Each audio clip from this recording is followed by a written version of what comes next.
Saudara, kita lihat Gubernur Jawa Barat, ada rumah sakit umum daerah di Jawa Barat, namanya Rumah Sakit Umum Daerah Al-Ihsan.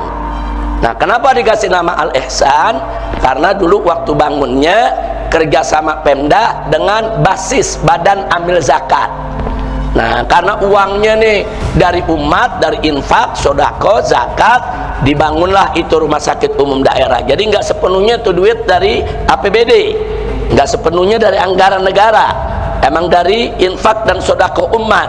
Nah, maka itu pengurus basis kompromi dengan Pemda dulu, ya udah kalau gitu kasih nama Al-Ihsan. Nah, saya mau tanya, bagus gak itu nama? Bagus, tapi ada yang gerah. Nah, tahu-tahu gubernur sekarang minta ganti dengan welas asih. Saudara, kita nggak katakan welas asih itu jelek, tapi ada urusan apa Al-Ihsan diganti dengan welas asih?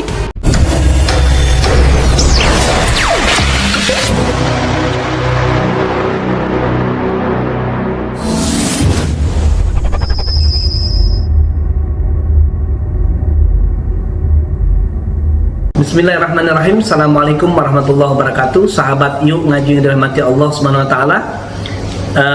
Ada berita di portal islam.id ya dengan judul tanggapan IBHRS buat Gubernur Jawa Barat KDM Stop Islamphobia. Portal islam.id. Kita lihat Gubernur Jawa Barat ada rumah sakit umum daerah di Jawa Barat, namanya Rumah Sakit Umum Daerah Al-Ihsan. Nah, kenapa dikasih nama Al-Ihsan? Karena dulu waktu bangunnya kerjasama Pemda dengan Bazis atau Badan Amil Zakat. Nah, saya mau tanya, bagus nggak itu nama Al-Ihsan? Bagus, tapi ada yang gerah. Nah, tahu-tahu Gubernur sekarang minta ganti dengan welas asih. Kita nggak katakan welas asih itu jelek, tapi ada urusan apa Al-Ihsan diganti dengan welas asih? Kalau gubernur mau bikin rumah sakit baru, kasih nama welas asih, silakan. Bikin rumah sakit baru namanya Rumah Sakit Sampurasun, silakan. Padahal Al-Ihsan itu sudah jadi bahasa Indonesia. Iman, Islam, Ihsan. Itu bahasa Arab yang sudah jadi bahasa Indonesia. Siapa bilang ganti nama itu nggak berimbas? Ganti nama itu berat. Karena itu nanti menyangkut administrasi. Berarti pelangnya diganti, kop suratnya diganti, kop amplopnya diganti, stempelnya diganti. Bukan itu juga, sertifikatnya juga diperbaiki, perizinannya juga namanya mesti diperbaiki lagi. Itu semuanya biaya. Kita saksikan videonya. Saudara, kita lihat Gubernur Jawa Barat, ada rumah sakit umum daerah di Jawa Barat, namanya Rumah Sakit Umum Daerah Al-Ihsan. Nah, kenapa dikasih nama Al-Ihsan? Karena dulu waktu bangunnya kerjasama Pemda dengan basis Badan Amil Zakat. Nah, karena uangnya nih dari umat, dari infak, sodako, zakat, dibangunlah itu rumah sakit umum daerah. Jadi nggak sepenuhnya itu duit dari APBD, nggak sepenuhnya dari anggaran negara, emang dari infak dan sodako umat. Nah, maka itu pengurus basis kompromi dengan Pemda dulu, ya udah kalau gitu kasih nama Al-Ihsan. Nah, saya mau tanya, bagus gak itu nama? Bagus, tapi ada yang gerah. Nah, tahu-tahu gubernur sekarang minta ganti dengan welas asih. Saudara, kita nggak katakan welas asih itu jelek, tapi ada urusan apa Al-Ihsan diganti dengan welas asih? Kalau gubernur mau bikin rumah sakit baru, kasih nama welas asih, silakan. Bikin rumah sakit baru namanya Rumah Sakit Sampurasun, silakan. Bikin rumah sakit baru namanya Rumah Sakit Welas Asih, silakan. Saudara, kenapa yang sudah ada uang dari bantuan umat kok diganti dari Al-Ihsan ke Welas Asih?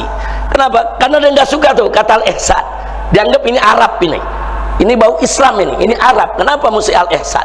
Padahal ihsan itu sudah jadi bahasa Indonesia. Iman, Islam, Ihsan itu bahasa Arab yang sudah jadi bahasa Indonesia. Saudara, oh tahu-tahu begitu ditanya wartawan dia ngeles, ini kan cuma sekedar ganti nama. Tunggu dulu, siapa bilang ganti nama itu nggak berimbas? Ganti nama itu berat, karena itu nanti menyangkut administrasi. Berarti pelangnya diganti, kop suratnya diganti, kop amplopnya diganti, stempelnya diganti. Bukan itu lagi, sertifikatnya juga diperbaiki, itu nama, perizinannya juga namanya mesti diperbaiki lagi, itu semua biaya. Nah, jadi jangan yang konyol-konyol lah. Nama Al-Ihsan diganti kecuali kalau namanya jelek, saudara. Wah, ini namanya jelek nih. Umpamanya rumah sakit apa? Rumah sakit cebok umpamanya. Nah, ini kan jelek namanya, ganti sama rumah sakit Welas Asih. Saya mau tanya, rumah sakit Al-Ihsan bagus tidak? Ada urusan apa diganti Welas Asih ya, kawan?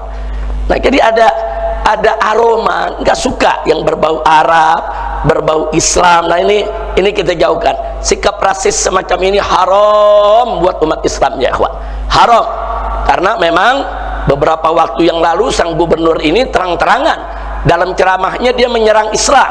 Jadi dianggap Islam ini agama pendatang, yang leluhurnya bukan leluhur bangsa Indonesia. Bangsa Indonesia punya leluhur sendiri yang leluhurnya jauh lebih mulia daripada leluhur-leluhur yang menyebarkan agama Islam. Ini ngawur ini, saudara. Nah, jadi dia benci dengan Islam, dengan Arab, saudara, sehingga menumbuhkan sikap rasis. Dan saat ini dia kadang-kadang ceramah di mana-mana, saya difitnah, katanya saya benci Islam, saya difitnah, saya dilawan, katanya saya begini begitu. Bukan difitnah, fakta. Anda merubah Purwakarta dari kota santri jadi kota berhala. Berhalanya masih ada sampai sekarang. Nah, fakta. Anda mengganti assalamualaikum dengan sampurasun, bukan fitnah, fakta. Nah, kini juga fakta. Anda mau ganti kata Ihsan dengan Welas Asih. Saudara, jangan apa namanya, jangan kelewatan. Jangan nanti di Bandung ada juga rumah sakit Hasan Sadikin, diganti juga lagi nanti. Nah, itu kan Hasan kan juga bahasa Arab, Sadikin bahasa Arab. Itu kan nama tokoh Jawa Barat dulu. Hasan Sadikin itu dulu nama tokoh besar di Jawa Barat, diabadikan namanya jadi rumah sakit, saudara. Nah, terus bagaimana? Terus sekarang nanti kamar jenazah mau diganti jadi kamar layah begitu, atau kamar bangke. Ya, sahabat yuk ngaji dirahmati Allah SWT, telah kita saksikan sama-sama penjelasan seorang ulama besar Indonesia, Imam besar Habib Muhammad Rizik Syihab hafizahullah ta'ala. Jadi Islamfobia itu adalah ketakutan kepada Islam. Jadi apapun yang berbau Islam itu ya mereka takut. Dan ini sebenarnya sifat-sifat daripada orang-orang munafik ya, jangan sampai kita mengaku muslim, mengaku mukmin, tapi kita alergi dengan apapun yang berbau dengan Islam. Dan semoga Allah menjaga hati kita, memberikan kepada kita ilmu yang bermanfaat, dan menjadikan ilmu itu mendekatkan diri kita kepada Allah Subhanahu wa taala. Demikian, semoga bermanfaat. Assalamualaikum warahmatullahi wabarakatuh.